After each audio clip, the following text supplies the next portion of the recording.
Mi nombre es Fiorella Sargenti. Yo soy Luciano Banchero. Y esto es Después de los Créditos, episodio The Revenge of the Credits. O también el programa de Cinemark Hoyts en el que te contamos lo que tenés que saber antes y después de ir al cine. Y hoy, en Después de los Créditos, vamos a celebrar algo que no se suele festejar en Argentina. En Estados Unidos sí, vamos a elegir un disfraz de nuestro personaje de terror favorito. Vamos a agarrar una calabaza, meterle una vela adentro y salir a pedir caramelos por la noche, porque hoy, en Después de los Créditos, se festeja el Día de Acción de Gracias. No. La Noche de Brujas. Cipayo, sí. Pero un poco menos. Ahí va. Sí, o en vez de hacer todo eso, también directamente podemos disfrutar de la temporada siniestra en Cinemark Hoyts, ir a ver grandes clásicos del cine como Carrie, Evil Dead, Beetlejuice y demás. Y de paso, hablar de ese género que nos gusta tanto, que es el horror, el terror. Si bien no se celebra la Noche de Brujas en Argentina sí es uno de los géneros más populares, pero se lo suele tener un poco subestimado como las películas parasitas, las películas para adolescentes. Es cierto que hay de eso, hay de todo, pero hay mucho más y no es tan fácil hacer una buena película de terror. Por eso hoy le dedicamos Después de los Créditos a los grandes nombres del cine de terror. No funciona. Nuestra aventura terrorífica arranca en la década del 30 de la mano de un estudio que probablemente ves en el comienzo de un montón de películas que giran alrededor del planeta Tierra y dice Universal. Y es que en la década del 30 Universal era sinónimo de películas de terror y es en esta década cuando Universal empieza a darle forma a nuestras pesadillas.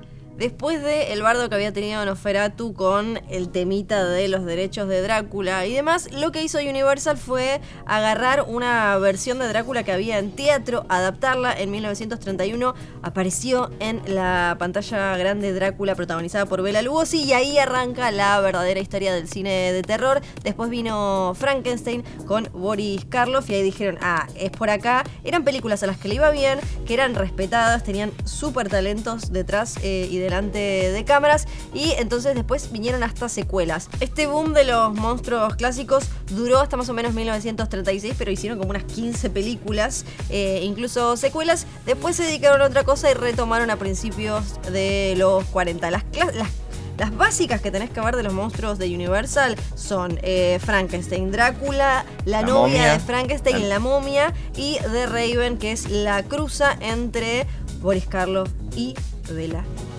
El Infinity War de ese momento. El crossover más ambicioso de la historia de los 30. En la década del 50 las pesadillas empiezan a cambiar, la tecnología empieza a avanzar y dejamos atrás los cucos clásicos para meternos con otros temores que vienen por el lado de la Guerra Fría, despertares sociales y el temor al fin del mundo y posesiones demoníacas. De esa época, por el lado oriental, tenemos en Japón la aparición de Godzilla, que no es más que una representación gigantesca del miedo a la radiación, las mutaciones, la bomba atómica y demás. Pero, ¿qué estaba pasando en los Estados Unidos? En Estados Unidos también estaban un poco mambeados con eso. Había un montón de películas de cosas que se hacían gigantes o que se hacían muy chiquitas, como El Increíble Hombre Menguante, una gran película que agarra toda esa paranoia y esos miedos. Después tenés Invasion of the Body Snatchers, por ejemplo, esta cosa de van a venir y nos van a ir cambiando y vamos a hacer como zombies. Ay, ojalá. Y qué sé yo, Them, tenés The Blob, The Thing from Another World, The Fly, un montón de películas que juegan también con el temor a ciertos avances de la ciencia y demás. Eso se veía muy representado y se iba mezclando cada vez más con la ciencia ficción, sublimando estos mieditos. Para los años 60, a medida que se iba enroscando la sociedad y los dramas, ya alejados un poco de la posguerra, empiezan a aparecer como los loquitos, digamos. Tenemos Peeping Tom, por ejemplo, que fue una película que dio puntapié a lo que después sería el slasher. Obviamente Psicosis, con Alfred Hitchcock dándonos esa gema de todos los tiempos. Y después empiezan a aparecer a fines de los 60 cosas como La Noche de los Muertos Vivos, con George Romero agarrando a los zombies y usándolo como metáfora social. Y no nos olvidemos del Bebé de Rosemary, la película que nos llevó a tomar la decisión de nunca tener hijos.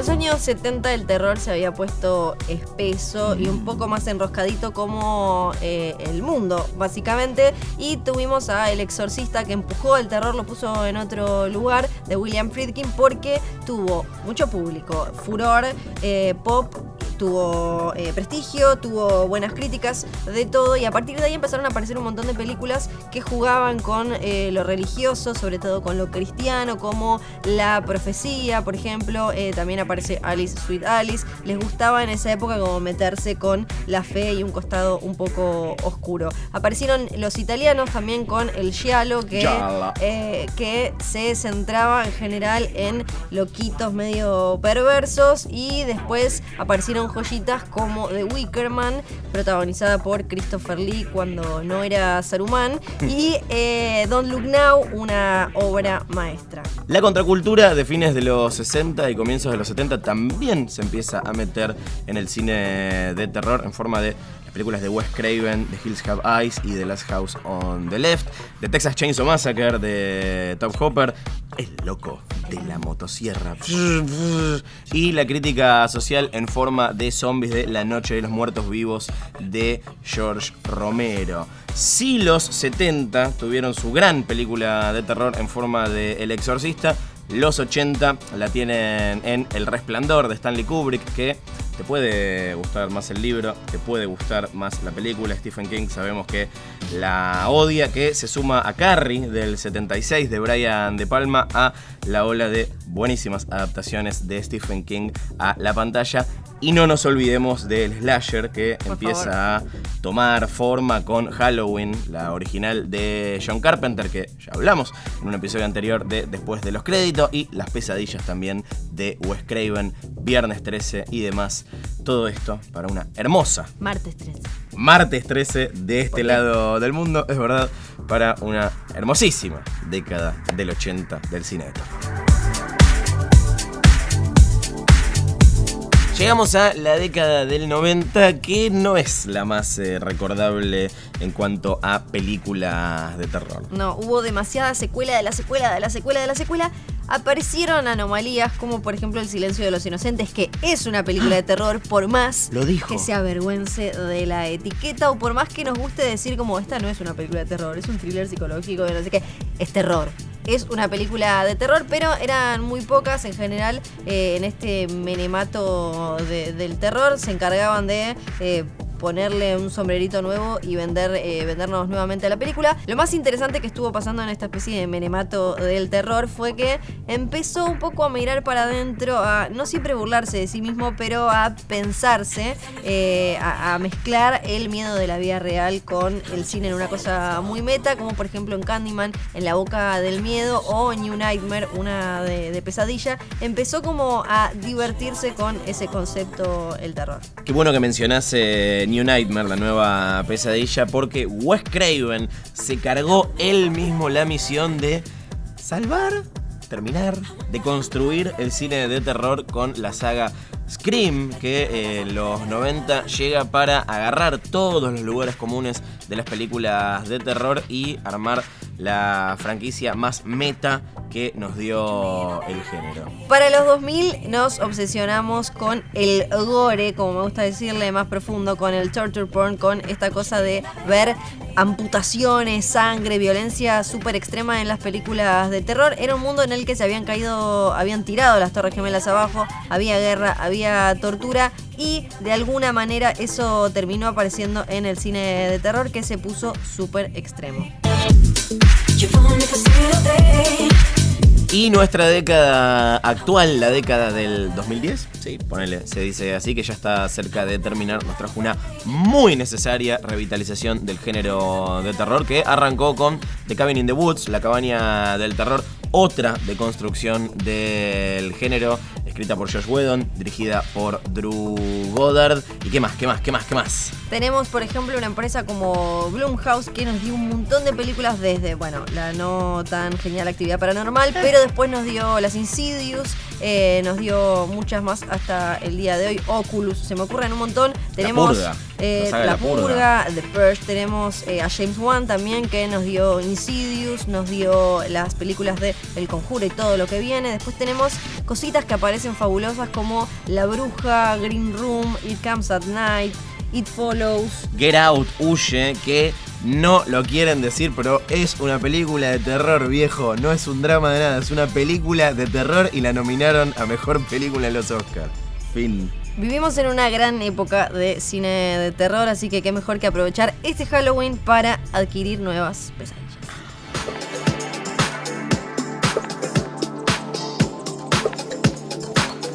Llegamos al inesperado final con cliffhanger incluido. Continuará en el próximo después de los créditos.